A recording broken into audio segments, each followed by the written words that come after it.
مولاي صل وسلم دائما أبدا على حبيبك خير الخلق كلهم نبوي سيرة سيد الكونين والثقلين محمد په دې خبرونه کې به تاسو ته د رسول الله صلی الله علیه وسلم د ژوند حالات په تفصیل سره وړاندې شي.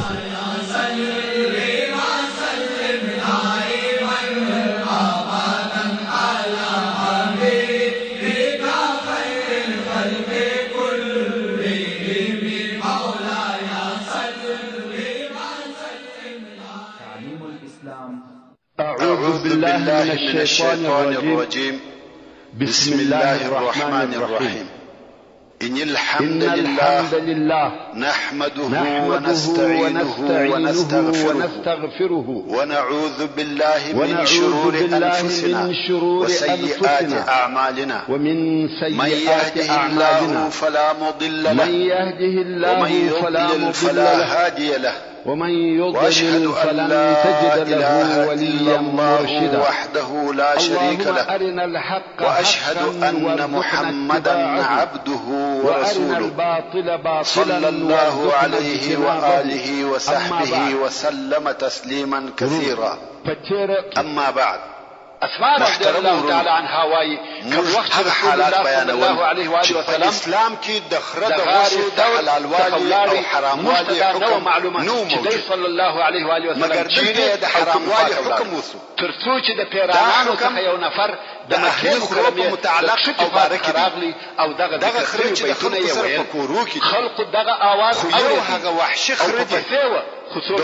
وشي حلال چې دغه د आवाज خاوند د مکې مکرمې یعنی خیبر کې رسول الله صلی الله علیه وسلم تعالی عنها وایي کوم وخت موږ دغه حرام واورېده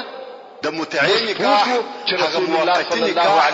چې د معین وخت لپاره نکاح تړي او د وخت تر تېرېدو وروسته هر یو رسول الله صلی الله علیه و آله وسلم د مدینې منورې و طرف ته جایزه بولي. ابو بريده چې د خپل قوم مشر او رئیس وو په مخه دغه ځای کې پر مسلمانانو د ټولو حیواناتو غوښه حرامي کړل صلی الله علیه و آله وسلم او ابو بکر صدیق رضی الله تعالی عنه او د خدای شهادت اعلان شوی او همدارنګه د ټولو هغه مرغانو غوښه حرامي رسول الله صلی الله علیه و آله وسلم د څرولو لپاره او خبرې مرغلي لري پر هغه حیوان قوم چې د څرولو لپاره نشونه لري مسلمان سو او هر هغه مرغان چې د ښکار لپاره منګولي لري غوښه حرامي د بیرغ پر قسم وتړل دغه درې او دا اعلان وکاو د فتح د امن او سلامتیا پاچا معاذ د قلا سره حرام چې دنیا به په عدل او يهود به همیشه د خپل قلاو ساتنه او حفاظت کاوه. زه دغه څوک نسوای ورته ځکه په غوښه رسول الله صلی الله علیه و سلم دوی ځینې چوپانان د پسو سره راوتل او هغه نږدې ولاړ باندې کړ او هغه خلقو دا اعلان کاوه رسول الله صلی الله علیه وسلم د خپل اصحاب سره دنیا به په عدل او انصاف تکي او څو پسونه راوي رسول الله صلی الله علیه و سلم د څخه ډېر په تکلیف دي بلکې دغه کسان چې پر د صلی الله علیه و سلم په سبب نسی کولای چې حکومت او تور پروايي رسول الله صلی الله علیه وسلم و فرمایل څوک د افسوس څخه د مدینې منورې راوستلای شي رسول الله صلی الله علیه وسلم چې نوم یې ابو الیاب په مخه ورکړ ویل زیرا ولم یا رسول الله جارو په قافله کې رسول الله صلی الله علیه و آله وسلم ویل راي ولا ورسول الله صلی الله علیه وسلم قرار صدیق رضی الله تعالی عنه یو جوړه سپین کالی ورکړ ترڅو چې کوم وخت چې رسول الله صلی الله علیه و آله وسلم په یو وار د خپل کای څخه ورغورځي او د څو پر طرف وروزغستل مدینه منورې ته خبر راغی نور اصحاب کرام وایي صلی الله علیه و آله وسلم هجرت را کړی یو په پر اساس ونیوي صلی الله علیه و آله وسلم دروازه په غاړه ونیوي او شنه نو وزن دي دا سره رهدي او د مدینه منورې مسلمانان نه پوهېدل خلق په تعجب راولته ګوري او بل دا چې صلی الله علیه و آله معلومه لار نه راغلی او ویل یا رسول الله دا یستا معلومه او اوږده لار دا د صحابه کرامو قوت دلته نو بالکل حال نور معلومه دي چې کله الله تعالی عنهم اجمعین نو د مدینه منورې مسلمانانو صلی الله علیه وسلم ابن عمر رضی الله تعالی عنه چې دغه د طرف د ټول مسلمانانو سره د رسول الله صلی الله علیه وسلم او استقبال تراوتی لري مسافر رسیدل دا د دې لپاره چې رسول الله صلی الله علیه وسلم مقام او دونه غشي اوري چې د ډیروالي په سبب د مسلمانان زخمانوي او نور خلق ته ورشته چې یو ګرځوي بل رسول الله صلی الله علیه وسلم د مسلمانانو په زړه کې څونه ځای لري د سفر په واسطه دغه راوځي د ځانو څخه ګرځي لو معنا غشي اوري هغه دا چې رسول الله صلی الله علیه وسلم مشغول دي دلته دفعتن او یا مبارد قلاد او اخلاص بلکې علاوه پر دغه د مدینه منورې حاکم او امیر قلاد څخه لشکره راوړي ټول مسلمانان هجوم صلی الله علیه و آله وسلم مسلمانان د غشو په ګرځولو مشغول وو د جنگ د پاره تیاری او آمادګي نه درلوده دغه راوتلو د مدینه منورې پر کفارو هم نو د دوهم واره مسلمانان پر شام راوتل د يهود حمله دوام لري او جنگ شروع دي مدینه منورې د پاره د رسول الله صلی الله علیه وسلم راتګ یو لو واقع او مسلمانان پر شام هر ورځ به د جنگ په میدان بیل رسول الله صلی الله علیه وسلم او څو نفر اصحاب کرام بل څوک مدینه منورې ته راتله نور ټول مسلمانان پر شام علیه وسلم دراتګ په انتظار ابن معاذ د مکه مکرمه ولاري کتل كم وقت رسول الله صلى الله عليه وآله وسلم ومسلمانان تورنارك إلي عباد الله أين تفرون إذا الله بندگان زما وترك تراسي چيري تشتي اتم ورزوه خدا هم دغه ناګهاني هجوم څخه خلق قسطاکي و او د شپږ سو دول رسول الله صلى الله عليه وسلم بیا ورنارك يا أهل بيعة الرضوان يا أصحاب الشجرة مدينه منوره أي رضوان د بیعت خلقو دا معلومه وي چې د رسول الله صلی الله علیه و آله وسلم هجرت د محرم د میاشتې کوم وخت صحابه کرامو دغه محرم بیرته راوګي چې د هجري کال شروع بل کېږي د رسول الله صلی الله علیه و آله وسلم سره او د میاشتې د منځلو په حساب بیعت د کال اول ورځ ده اوس مګر رسول الله صلی الله علیه و آله وسلم په هغه نامه اول او د لومړي خور راوګي او بیا مدینه منورې صلی الله علیه وسلم نبوي و منطقه شروع کړ ترڅو يهودي بیرته په شاک اول پر دولسم تاریخ په دغه ناګهاني حمله کې د اصحاب کرام صلی الله علیه و آله وسلم او ابو بکر صدیق رضی الله تعالی عنه په دغه وخت مدینه منورې ته ورسېده چې يهود د مدینه منورې خلق د سهار څخه راوتلي دغه د مسلمانانو بیرته راګرځېده یو دم او ناګهاني کړی وو يهود څنګه چې کومه نقشه جوړه کړې وه او ګرمي شدیده او رسول الله صلی الله علیه و آله وسلم راغلی يهود پر شاته او مسلمانان په پسې يهود وایي چې په قلانه نوځي او دروازه به انتظار په ځای کې چې يهود او مسلمانان سره ګل یو يهودي څخه او خلط نو يهود دروازه نکړه بنده او مسلمانان په ورننه رسول الله صلی الله علیه و آله وسلم رسول الله صلی الله علیه وسلم نور خلق هم د پاتې کېدو سره هغه د مسلمانانو شکست په نصر او کامیابی تبدیل شو نو دغه يهودي چې یوازې پاتو او لوړ الناس معاذ قلاها فتح رسول الله صلی الله علیه و آله وسلم يهود بنجان ونیول ډیرو يهودو وکولای چې وټولای او په لوړ اواز یې یا بني قيله يعني خیبر قيله اولاد ورونو اوس نو دغه قلا په داخل کې ډېر کارونه پیښ په خواني نکو یو دا چې په دغه قلا کې تر اندازې زیات د خوړلو مواد پراته نه وي دونه خوراکي مواد موجود و چې د مسلمانانو د ټول لشکر د پاره بس او کافي و لکه رسول الله صلی الله علیه وسلم چې دعا کړې او نصیب ته او بل په دې قلا کې مسلمانانو ثقيله صلاح بخت او نصیب چې په هغو کې من جنیق رسول الله صلی الله علیه و آله وسلم من جنیق داسې یو آله ده چې د هغه په واسطه ډېرې لوی مسلمانان چې او ډېرې لرې فاصلې څخه د دشمن ورکول کېږي او په لوړ من جنیق په هغه وخت کې داسې وو لکه د نن ورځې توپ د تکبیر ناره صلی الله علیه وسلم ابن عوف ده هغه نفر څخه پوښتنه وکړه هل ته هم چې د امان رسول الله صلی الله علیه و آله وسلم دا شیان د چا د پاره جوړ کړي تکبیرونه شروع کړل د يهودو خو د چا سره د جنگ کولو رسول الله صلی الله علیه و آله وسلم د لیدلو او استقبال د پاره جوړ کړي و انصار او مسلمانانو د حمله لپاره ډېر لوړ نقشه جوړ کړل راګرځېدل چې ابو دا ورسته د حمله او محبت سره ورته ګوري نو دغه قلا د فتح کېدو سره د یهودو هغه وروستنۍ نقشه هم رسول الله صلی الله علیه و آله وسلم د وحی په نور کې پټ سو د شرابو ډېر خمان دا قول نازل سو چې د سورة التحریم په 3 نمبر آیات کې فرمایي فإن الله صلى الله عليه وسلم وجبريل وصالح المؤمنين والملائكة بعد ذلك ظهير يعني بشك هم هغا الله او دغه نبی کومه کوونکی او مدعو او همدارنګه جبريل او صالح مؤمنان مگر اوس چې شراب ولید او رسل دغه ملائکه او د مخته بهيږي نو ابن زبير رضي الله تعالى عنه وايي كم وقت مسلمانان رسول الله صلى الله عليه وسلم تورثوا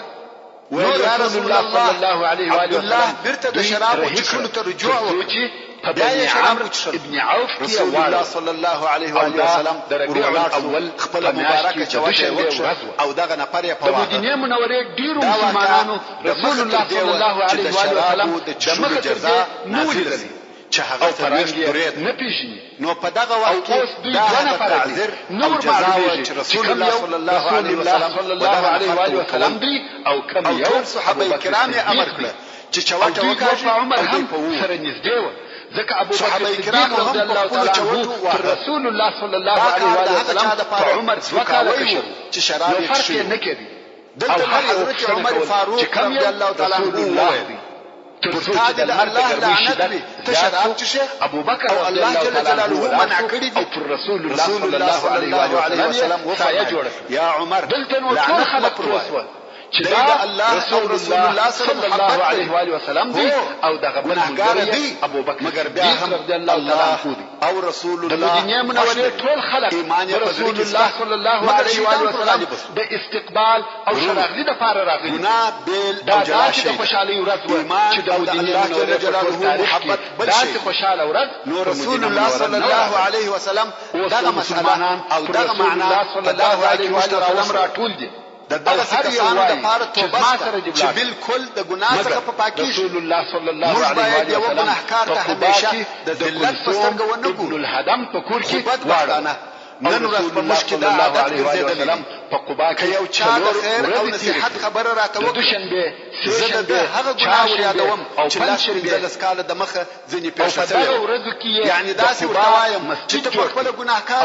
ته د اوس ماته نصيحت کوي چې په اسلام کې جوړ شوی او دا مې هیر کړی دي چې د توبې دروازه خلاص رسول الله صلی الله علیه و آله وسلم چې اول کار په مدینه منوره کې کړی دی ممکن الله جل جلاله او دا کار په اسلام کې د مسجد اهمیت او مشروع تغیر دی چې مسجد یوازې د مانځه ځای نه دی او نن یې د امر بالمعروف په اسلام کې د هر شي او هر کار مرکز دی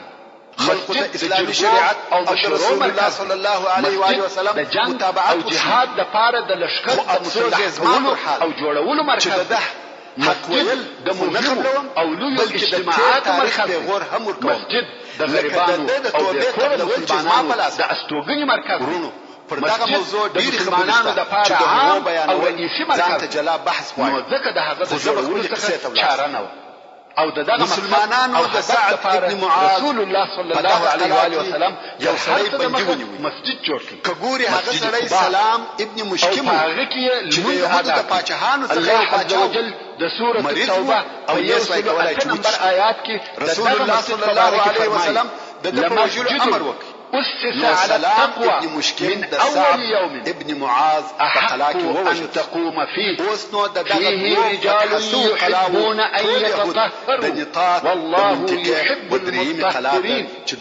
يعني خامخا هذا مسجد قباء رسول الله صلى الله عليه وسلم أول ورد تخف التقوى أو پرهیزګاری شور توي معاذ د قلاوه باموت ولایق د دې اواز ته کې د باندې د پاره ودرېږي مسلمانان هم په دغه مسجد کې داسې خلق دي او ټول لښکر دا خوشوي چې خپل आवाज د الله اکبر ناره څخه وساتي او الله عز وجل تکبیرونه یوویل چې د خیبر هغه بلې حصے چې کوتیبه نومېده او مسجد دغه مسجد جوړولو په کار کې رسول الله صلی الله علیه و آله وسلم او ټول اصحاب کرامو هم مسلمانانو ونیول او په لږ وخت مسلمانانو تکبیرونه د دوی رسول الله صلی الله علیه و آله وسلم الله جل جلاله په تکبیر کامیاب د تکبیر د ویلو او نشادلو وخت او سبب دغه ځای او دغه وخت خلق مورترات الله جل جلاله صلی الله علیه و آله وسلم سره پیژنده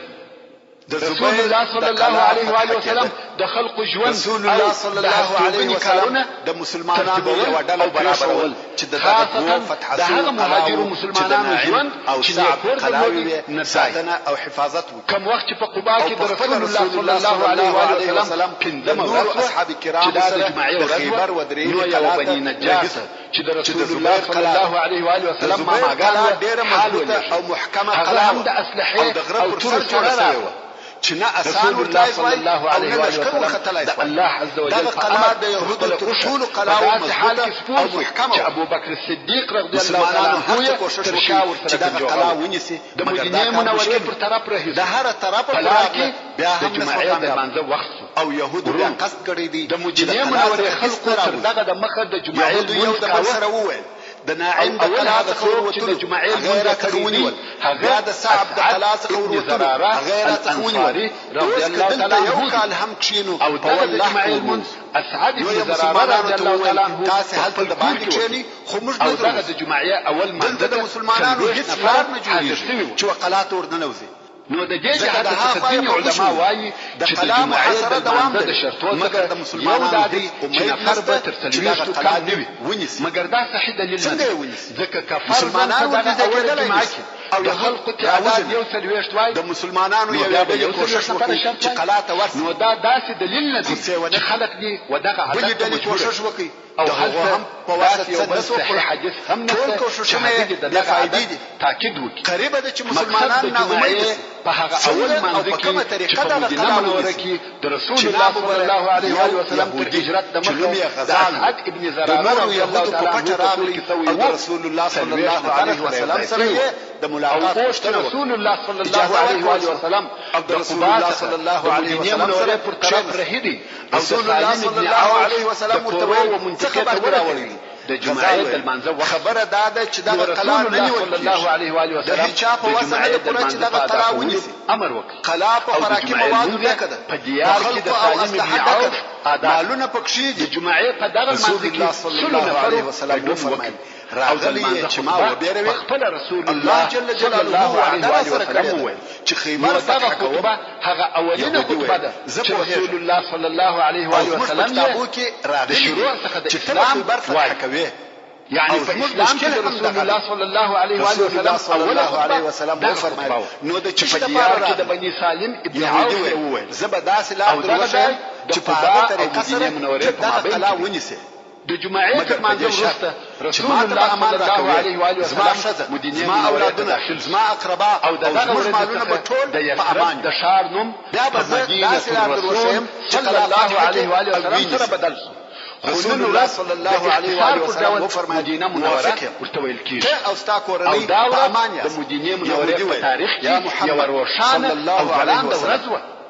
دغه قلا وبنل چې رسول الله صلی الله علیه و آله وسلم مدینه منوره ته داخلي دي د مدینه منوره کورونه او کوڅې د خوشحالي په خندا رسول الله صلی الله علیه وسلم ویل او د انصار جنو او هلوکانو د رسول الله صلی الله علیه و آله وسلم په استقبال کې دغه ترانه یعنی يهود په دغه غره کې نغمونه جوړ کړي دي طلع البدر علينا من ثنيات الوداع وجب الشكر عليها ما دعا لله داع أيها المبعوث فينا جئت بالأمر المطاع جئت شرفت المدينة مرحبا يا خير داع نو یې مسلمانان رهي کړه او هغه ځای وروښو چې رښتیا هم هلته دروازه ده او بیا په غره کې نغم دی چې د دغه لارې څخه یهود د اوبو وچینو ته ورځي اوبه اخلي او بېرته ځي صحابه کرامو دغه دروازه وتړل او دلته یې هم نفر ورته کښېنول یهود چې راغله غواړي چې اوبه واخلي که ګوري دروازه تړلې ده په حیرت کې شوه چې دا څه پېښه ده بېرته ولاړه یو څه صبر او انتظار یې وکړ مګر بې له اوبو کله ژوند کېږي نو یهودو بله هېڅ لار او چاره نه درلوده د قلا دروازه یې خلاصه کړه او په مسلمانانو یې هجوم ورکړ او ډېره شدیده حمله یې وکړه مسلمانان هم ټینګ ورته ودرېدل او پر یهودو یې حملې شروع کړې. څو د شدید جنگ په نتیجه کې یې د یهودو څخه قلا ونیول. نو د زبیر قلا هم د مسلمانانو لاس ته ورغله چې دا د یهودو هغه ټینګه او محکمه قلا وه. دا د الله جل جلاله کومک او نصرت چې دغه غزال نومي یهودي د مسلمانانو ته مسخره کړ او دغه لار یې وبښله. کنه دغه قلا هیڅ نه فتح کېده، د ابی د قلا فتح کېده. اوس نو مسلمانان د نطاط د منطقې څخه فارغ شول. نطاط یې ټوله ونیول او د شرق و منطقې ته ورغله او هلته یې د ابی قلا محاصره کړه چې دا قلا بیا د یوې غونډۍ پر سر ده. رسول الله صلی الله علیه وسلم ابو دجانه رضی الله تعالی عنہ امر کوي چې دغه قلا د حملو او هجوم مشرتوب ستا پر غاړه دی. ابو دجانه رضی الله تعالی عنہ هم په حملو شروع وکړه، پرله پسې حملې کوي او يهود هم دغه حملو جواب وایي. دغه د حملو حالت څو ورځې دوام وکړ، خو په عین وخت کې مبارزه او پهلواني یعنی نفر په نفر جنګونه هم کېږي. څو یوه ورځ د یهودو د طرفه دوه پهلوانان راووتل او د مسلمانانو د طرفه یې د مبارزې لپاره نفر وغوښتل. خو دغه دواړه پهلوانان د مسلمانانو د طرفه ووژل شول، مګر هغه دوهم پهلوان چا ووژل؟ د هغه وژونکی د مسلمانانو مشهور پهلوان ابو دجانه رضی الله تعالی عنہ د هغه سره دسمال خاوند. مګر ابو دجانه رضی الله تعالی عنہ د یهودو د پهلوان تر وژلو وروسته په یوه وار د قلا و دروازې ته وروسغستل. په دغه وخت کې مسلمانان هم د ده سره په قلا ورننوتل او هلته دننه په قلا کې ډېر تریخ جنگ شروع شو. خو په جنگ کې یهودو ماته وخوړه او په کراره د نزار و قلا ته تښتېدل. په دغه قلا کې هم مسلمانانو ته ډېر غنیمتونه په لاس ورغلل. اوس نو د خیبر په اوله حصه کې دغه یوه قلا پاته ده چې د نزار قلا ورته ویل کېږي. د نزار د قلا فتح کېده.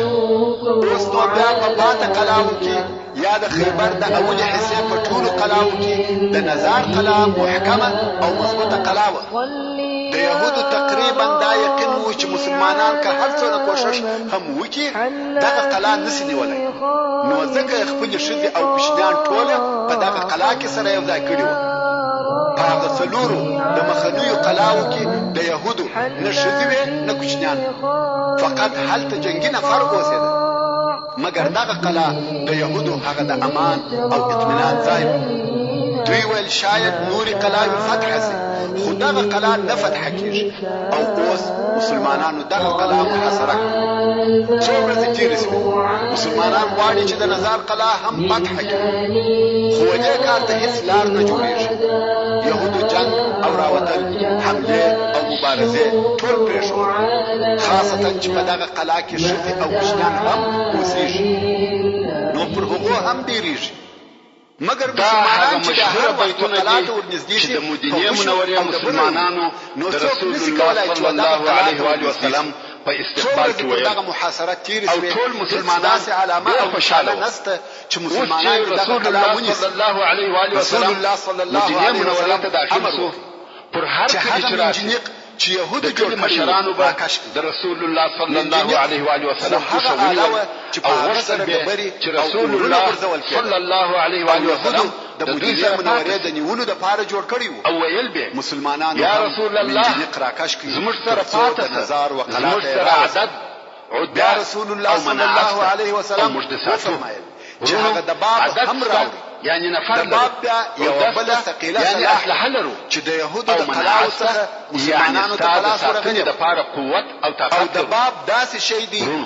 چې د انصار څه هم د ډېر مال او شتمنۍ خاوندان نه جوړ شوی دي، خو هر یو د تمنا او ارزو درلوده چې رسول الله صلی الله علیه و وسلم او پر دغه د باب په کور کې اولاد ور اوړي.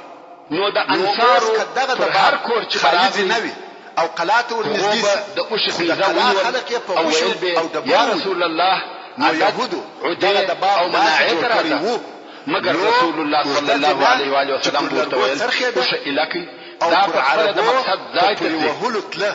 دا د الله جل جلاله د طرفه امر کړی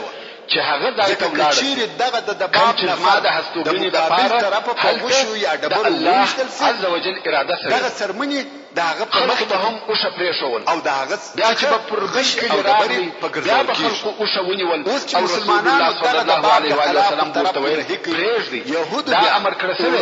خلکو به هم پرېښول دغه سرمنې په وسو واقعا یې هم رسول الله صلی الله علیه وسلم امر وکړ چې دغه سرمنې په اوبو نه راګرځول چې نه غشي نه ډبرې او نه اور تاثیر پر هر کلی چې براغله خلکو به غوښته چې اوشه ونیسي مسلمانان رسول الله صلی الله علیه و وسلم ورته ویل لوی ډبرو ول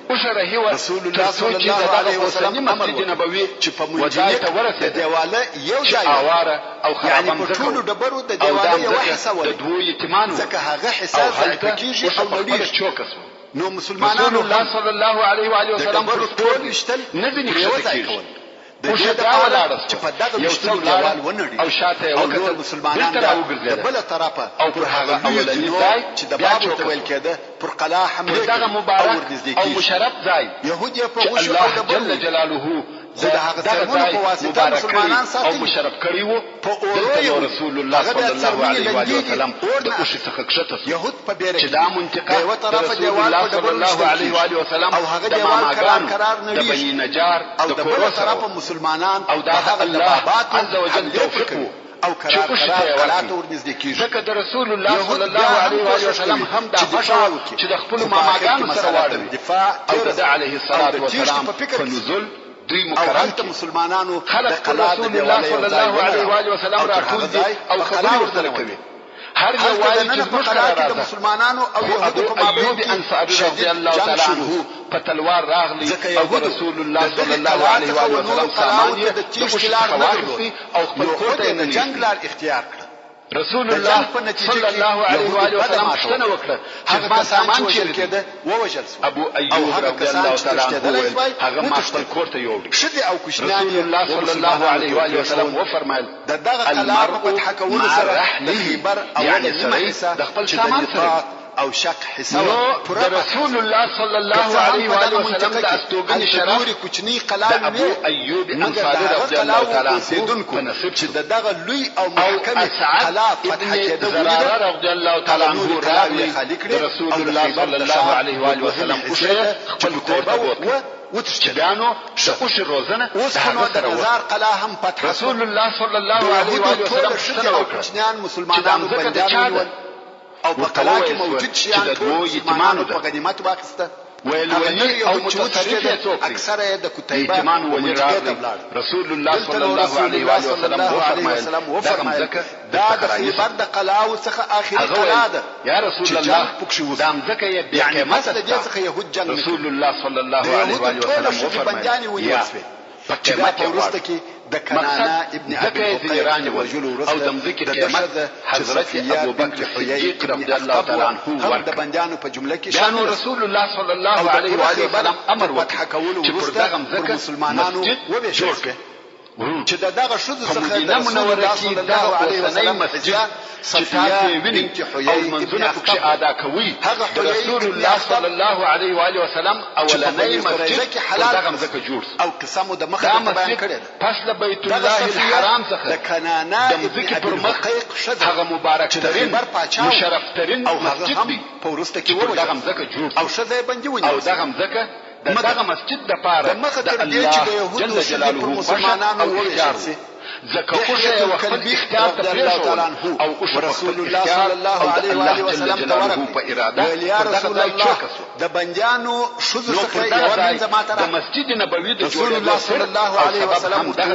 چې دغه ځای الله عز وجل چې ورغلی دغه مسجد لپاره اختیار کړی نه بلچا خو بیا یو د اصحاب کرام څخه ورسول الله صلی الله علیه و سلم د مسجد نبوي د جوړولو کار شروع دغه صفیه د یو پاچا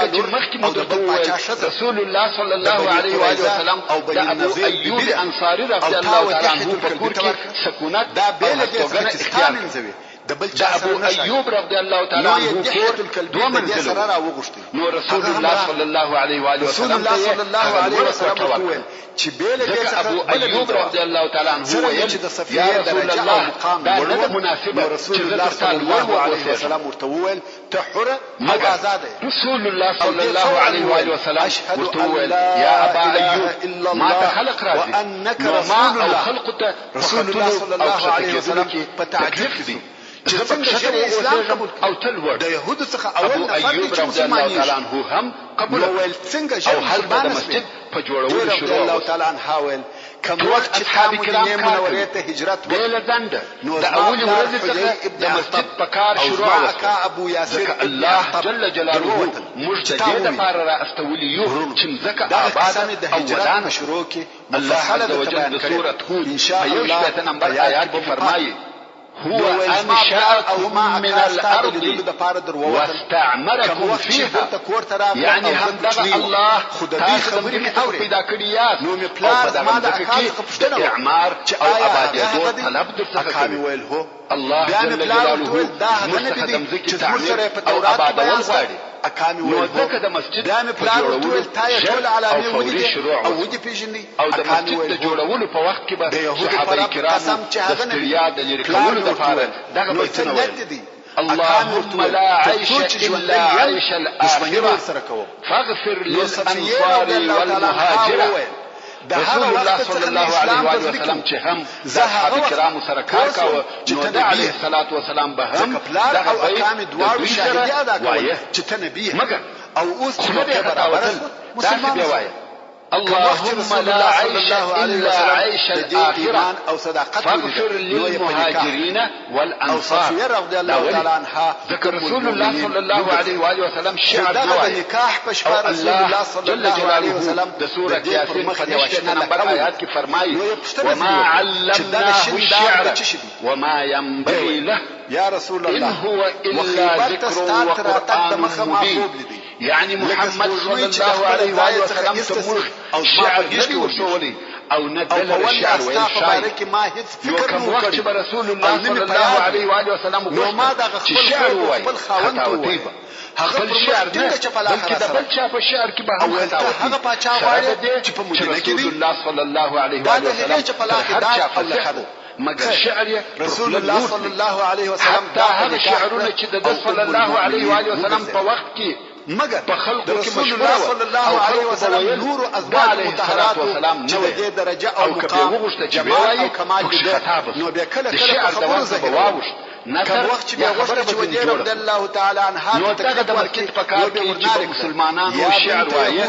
د علیه الصلاه والسلام هم ورسره وایي مگر دا د بوله شعر د طرف بلکې د بشر طرف او بشر عاجز دي نو صفیه رضی الله عنها رسول الله صلی الله علیه و آله وسلم رسول الله صلی الله علیه وسلم خپل هم کار رضی الله تعالی عنها جاج او خټه ورسره پورته صلی الله علیه و آله وسلم فتنه صحابه کرام کار کولو کې ډېر کوشش کاوه ځکه دا عیب ما رسول الله صلی الله علیه و آله وسلم کار کوي او دوی ناس چې د صفیه رضی الله تعالی عنها پلان شدت هارون علیه السلام او پورته کول رسول الله صلی الله علیه وسلم رضی الله دغه خبره ته وکړه نو ته ورته وایي هارون علیه السلام او اکان موسی علیه السلام دي آیا پتاس کې څوک داسې پلار او اکان لري بل واچو ته وایي چې اې د یهودي لري دی ورته پلار می هارون او اکان موسی دي پتاس کې څوک ست چې پلار نبی او اکان نبی نو دی به جواب او پټ رسول الله صلی الله علیه وسلم صلی الله علیه و وسلم هغه خبر او واقعا بیان کړ دا د صفیه رضی الله تعالی عنها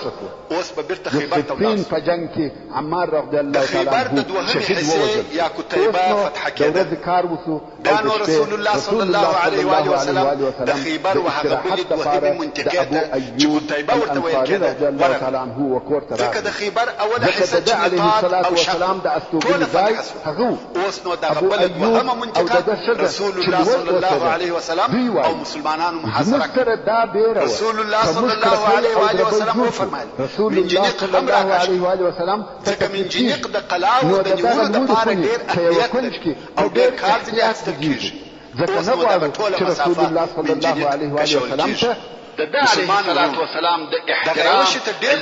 او محبت عربي کې مثل دی وایي الحکمت ضالة المؤمن حکمت د مسلمان ورکسوی شی دی یو منګی درلودی هر چیرې چې پیدا کی منګولې پورې نیسي هر چیرې چې فن او حکمت پیدا سي تاسو ته معلومه ده چې په فاني کورونو داسې نه د دې مستحق دی چې کار ځنې واخلي بلکې د لرګو ځان په فایده استعمال د دې امکان و چې دا اوبه کښته وساتي رسول الله صلی الله علیه و وسلم ته تکلیف ورکړي نو ابو ایوب رضی الله تعالی عنه وایي موږ د یو ځکه استعمال نه درلودي حتی د هغه په استعمالولو کې ځان او تاخير باید ونسي كم وقت نن ورځ هم طب او تخنیک الله صلی الله علیه و وسلم ته وویل یا رسول الله او د اسلام د نورواله او ترقی لپاره استعمال موږ د شپې نه غواړو ماشين آلات او دواوی د کفري ملکو څخه راځي څو تر توبه د تعلیم او علاج لپاره چې زموږ غوښتنه ده چې تل وړ بلاړ شي الله ته وګوري کله کفارو تکلیف کوي او وسلم هم د دې غوښتنه قبول کړه اخلاقی او عیاشی کې تقلید مکوي ابو ایوب رضی الله تعالی عنه وایي او په بیستری کې تقلید مکوي تیار کړه او رسول الله صلی الله علیه و سلم ته بمور بلکې باید دا چې په هغه پاته خواړه د اسلام په اولو قرنو کې هم داسې و ایوب د برکت او نصاراو د علیه الصلاة والسلام د لاس وهلو د ځای سفرونه خوړل خو په قرار زموږ رسول الله صلی الله علیه و وسلم ته داسې خواړه ورولېږل چې په هغه کې د دین څخه لرې کړو په فحشای مشغوله کړو بیا چې موږ خوړو لوښي ځینې راوړي د علیه الصلاة والسلام د لاس وهلو اثر مو نه پکښې ولیدي اوس هم فرصت او موقع او ورته ومې ویل یا رسول الله زما مور او پلار دې تر تا قربان خواړه دې بیرته راولېږل ته متوجه په هغه کې ستاد لاس وهلو یعنی خورلو اثر ونه لري او زموږ دا عادت چې خیبر وهغه بلې یا خواړه چې براغله ما او د یهودو قلایه د برکت لپاره ستاد لاس وهلو د ځای څخه خواړه او د قلا څخه نه راوځي رسول الله صلی الله علیه و سلم هغه غنیمتونه ویشل چې د نظام د قلا څخه مسلمانانو ته پلاس ورغلي او دغه وخت یو صحرایي عرب چې د خپل رسول الله صلی الله علیه وسلم تر مگر تاسو مسلمان سو ابو ایوب وایي موږ هغه خواړه وخوړه چې ولته دغه ورځ دغه غنیمتو کې حصہ رسول الله صلی الله علیه وسلم په خوړو کې د پیاز او اوږه څخه صحرایي شی نه دا څه دي چې ماته مراد دا مې هیڅ چې صلی الله علیه و وسلم علي ابن ابي طالب رضی الله تعالی عنه د رسول الله صلی الله علیه و وسلم متابعت نه د امانتو د رسول لپاره په مکه مکرمه کې پاتې شو بلکې ما د دې لپاره اسلام متابعت کړی چې پر دغه ځای په نشي طالب رضی الله تعالی عنه رسول الله صلی الله علیه و وسلم تر هجرت وروسته و جنت ته داخل په مکه مکرمه کې پاتې صلی الله علیه وسلم فرمایي رسول الله صلی الله علیه و وسلم سره صادق هغه امانتونه د حقوق و مالکانو ته ورسول مسلمانانو د حمله اراده وکړه مکه مکرمه پر شرط وګرځېدي ورسره ویل به د هر چا امانت چې د رسول الله صلی الله علیه و وسلم سره پروت دي راتسي او دغه صحرایي پر هغه ځای وشتل کوم چې د ټول خلکو امانت یې ورتسلیم کړ الله جل جلاله امانتونه یې ورتسلیم کړ ټول لحظو څخه د مسلمانېدو د چا امانت خو نه پاتې شو وشتل سو کوم چې د اشاره وکړه او شهید سو نو رسول الله صلی الله علیه وسلم تراو علي ابن ابي طالب رضی الله علیه وسلم وفرمایي آیا هغه نفر دی د مدینه منوره طرف ته رهیسو ویل هو او په قباء کې رسول الله صلی الله علیه وسلم سره یو ځای صحرایي اشاره ورته کړې و او څنګه دا ورسته رسول الله صلی الله علیه وسلم زید ابن الحارثه هغه په پخوا کې زید ابن محمد جل جلاله سره او رسول الله صلی الله علیه وسلم د جلاله د تصدیق وکي د علیه الصلاة والسلام په کور کې صلی الله علیه وسلم دعا او د زید مکه مکرمه ته ولېږي چې رسول الله صلی الله علیه وسلم او قرآن شهید ووجل زید ابن الحارثه هم مکه مکرمه ته ولاړ او رسول الله صلی الله علیه وسلم اهل بیت کرام او خواهش وکي چې کښ موږ د رسول الله صلی الله علیه وسلم زوجه او عمر په اسلام او بیا شهادت اسامه ابن زید رسول الله صلی الله علیه وسلم پر د شهیدی ادا رسول الله صلی الله علیه وسلم یو عظیم مقام زینب رضی الله تعالی عنها ترلاسه کوي چې د ابي العاص زوجه وهغه چا په مکه مکرمه کې پاتې ورته آسانه کی کوم وخت چې رسول الله صلی الله علیه وسلم غنیمتونه ویشل د هغه مریضو نفر حصه هم کښېښول چې په حدیبیه کې ګډون کړی او د رسول الله صلی الله علیه و آله وسلم په سبب نه دی هغه لور چې رقیه نفر هم په حاضر نفر حبشه کې و د حضرت عثمان رضی الله تعالی عنه زوجو چې په حدیبیه کې حاضر شوی همدارنګ د دوی سره وفات شوی عبد الله ابن ابي بکر نور نفر کې هم صدیق رضی الله تعالی عنه هم شهیدان شوی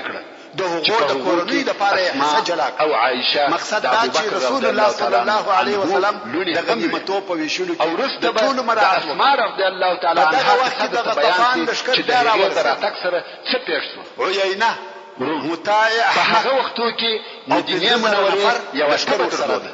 چې هر څوک به اول ورغلی صلی الله علیه وسلم غنیمتونه ویشي او حتی اجازه وشته چې د رسول الله صلی الله علیه وسلم عنها وايي اجازه ورکړه وخت ابو بکر او بلال چې د غنیمتو رضی الله تعالی عنهما چې د مدینه منوره ته لاړه نو یو رسول الله صلی الله علیه وسلم او یا محمد او زه چې به دوی وکړي ورسلم دوی ما ته هم دغه مکافات راکړه چې د یهودو ملګرتیانو پرېښود او شعرونه وایي نو ما ته هم دغه غنیمتو الله صلی الله علیه و آله وسلم ته ورغله صلی الله علیه وسلم وتول یا رسول الله صلی الله علیه و آله وسلم دعا وکړه هغه چې ونه فرد ناری نو مشتدات محبوبه کې لکه زموږ محبت د مکه چې رسول الله صلی الله علیه وسلم په قصه خبر د صحت ځای مخه د داخل نو چې رسول الله صلی الله علیه و آله وسلم دي زموږ د بیرته په سبب خبر نقل کې په جوړه کې یا محمد صلی الله علیه وسلم د رسول الله صلی الله علیه و آله وسلم او جواب بیا هم مرحله بیان پای رسول الله صلی الله علیه وسلم وفرمایل زور قبایل استا ویل کیږي عینه ویل او دغه د مکه مکرمه د دعوت الله علیه وسلم وفرمایل دوام یا عینه محترم شپه بدوي دلته د رسول الله صلی الله علیه و آله وسلم د هجرت او ما د واقعاتو د شپه د لپاره و یو څه ضرورت اول به د هجرت مقصد او مفهوم ځان پوکو ویل هو د هجرت په اړه کې موږ هغه وخت یو څه خبرې وکړې چې مسلمانانو د اول وار د الله علیه وسلم ته هجرت وکړه رقبه او یو خالي غردي د هجرت په اړه کې په مختصر ډول سره دونه وینته هیڅ الله جل جلاله غنیمتو کې حصہ او عقیده هغه د رسول الله صلی الله علیه وسلم کوم وخت چې د دین احکام او عقیده د زوال او خرابۍ سره مخامخ خالي لاس پاتسو یا دین او عقیده او ولید چې د مسلمانانو څخه هیڅ فلاح نه وطن نو بیا د یهودو حالات د نه ورغ او هغه جنگ ته تشویق کوي الله عز وجل پر مسلمانانو دا فرض کړی چې د دین او عقیده د ساتلو په لار کې د ټول شیان قرباني مصیبت پیښ کړي لکه صحابه کرامو چې مال او دارایی ته چې موږ د پیښولو او تولاړ دا ټول ستاسو سره پیښ شول په دغه وخت کې او خالد مدینه منوره مشر او سردار په کون کې د الله عز وجل د قانون تقاضا ده چې معنوي قوت هغه سالمه عقیده او برد یو کال دی اخیستی وای دا ستاسو لپاره شنو د وطن ګټي ټول پر عینه ملامت وای ساتلای اوس نو د خیبر د اندازه سره چې امت اسلامي اخلاق او قرآن ونیسي او د صحیح الهي متابعت وکړي په هغه اندازه سره یا اخري رسول الله صلی الله علیه وسلم د دې اراده وکړه چې دوی ته هم من جنیق ودرې او دوام د خیبر پاچا کنانه او په کومه اندازه سره چې یو ملت چې زړه د بیر یوازې دی نه بلکې ټول یهود په بیره او ورختای کې پرواوي دوی د نن په قلاو کې دي او قلاوي هم محکمه او مضبوطه قلاوي چې څوک نسی ورتلای دغه قوت بیره او ورختای پر غالبو نو دغه کنانه ابن ابي خبرې د تصدیق لپاره لوی شاهد د څه خلندي واقعات هغه چې غشي پوښتل کیږي طبعا نن ورځ او لندي او اخلاق ملت لندي د عقیده د طرفه د حد تقدیر یو ملت چې دوه سره د قوت او مادیات د طرفه پر خپل پښو ولاړ تناوبي نور ملتونه او وطنونه به د ځان تابع ګرځوي او یو په حقیقت چې په تناوب کې شول کیږي دغه ملت په ډېره تیزی سره د یهودو پاچا غواړي چې دغه تناو په هندي پورې وتړي خدا چې زه او ته هغه یې د هندي په یوه سر پورې تړلي او غواړي چې د تناو دغه بل سر په هندي پورې وتړي د تاریخ مګر د ډېرې بیرې څخه ریږي او تناو نشي تړلی د عمر لږوالي او کوتاهي ده چې د بیرې او دغه ملت په د سبب خرابۍ تناو په په طرف هندي پورې نشي تړلی او رفتار جنګ به د څنګه تاریخ کوي ویش نو یې سترګې د لیدلی تخریبېدو نیت وکړ نه د غافله او دغه او کار کم عمره دپاره انسان د یهودو نور مشران راوغوښته نو ځکه الله عز وجل د دین او عقیدې په لار کې که د مسلمانانو سره به صلح مال او وطن سره قرباني شریعت نو کنانه ابن ابي الحقيق ورسول الله صلى الله عليه وسلم مسلمانانو لپاره چې زه د خبرو د پاره مال او وطن رسول الله صلى الله عليه وسلم د غشتنه قبول او د اوله مرحله کې دوی ټول شیان د لاس ورکړي يهود غواړي چې د خپل تسمیدو د پاره شرطونه لپاره د مکې مکرمه څخه و مدینه منوره ته رسول الله صلى الله عليه وسلم هجرت نه امتیازات او کافي دلیل دا یو ول جزیه به ظاهر او ښکارا رسول الله صلى الله عليه وسلم ویل او ضایع کول د جزیه مالونه او کورونه جزیه د مخ تر جنگ زموږ په اصطلاح او په ټکی او پر هر شي چې اتفاق سره کوم هغه په حقیقت کې خبرې دی هجرت د وطن ساتل اتفاق ته ورسېده چې هغه داسې فصل لږ کلو اوله د هجرت هر هغه څوک چې په قلاو کې هغه عقیده په برکت او د دوی د اولادونو ساتلو لپاره وطن پرې ایښی وو دوهم وهغه وطن په ټوله خپل اولادو سره د خبره څخه وځي دریم هغه کسان او مسلمانانو ته آزارونه ورکول خاص د رسول الله صلی الله علیه و سلم د وجلو اراده کړې د يهودو لپاره تر ټولو شرط او مشکل چې رسول الله صلی الله علیه و سلم یعنی دوی اسلحه او زر او ښکارانو کوم شی چې وسره ولای کې بیان کوي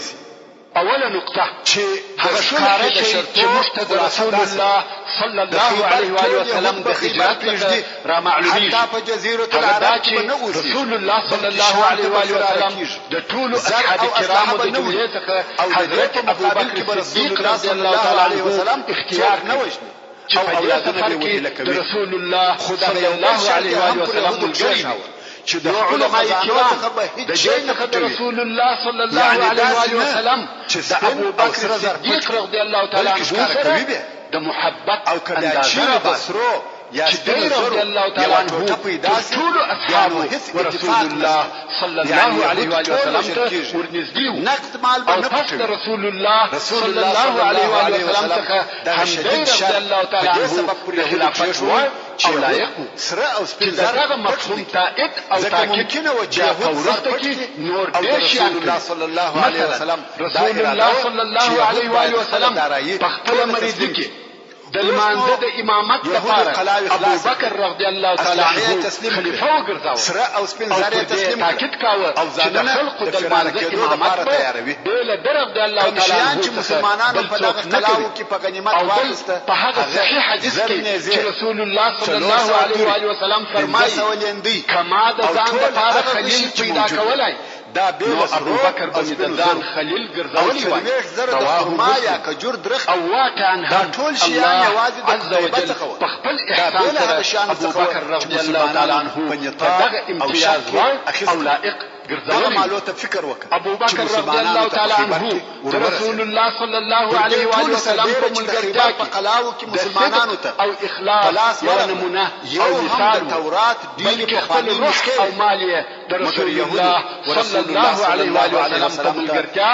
او د هغه د پاره قربانول یا محمد موږ ولید چې رسول الله صلی الله علیه و سلم ته وویل دا بیرته مشترک ته غار ته نه نوځي د رسول الله صلی الله علیه و آله و سلم په وسه پوراوه چې دا کتابونه سری کې یا وسوي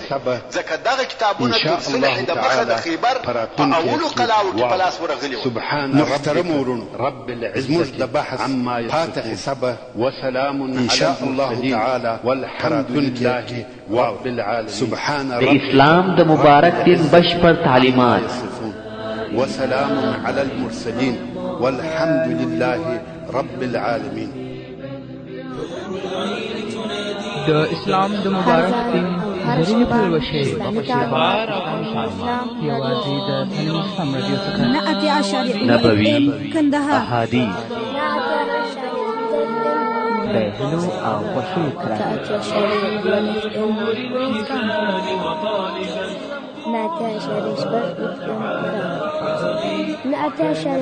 FM زابل حیات FM علم الاسلام رادیو په کندهار ښار کې لومړنی شخصي اسلامي رادیو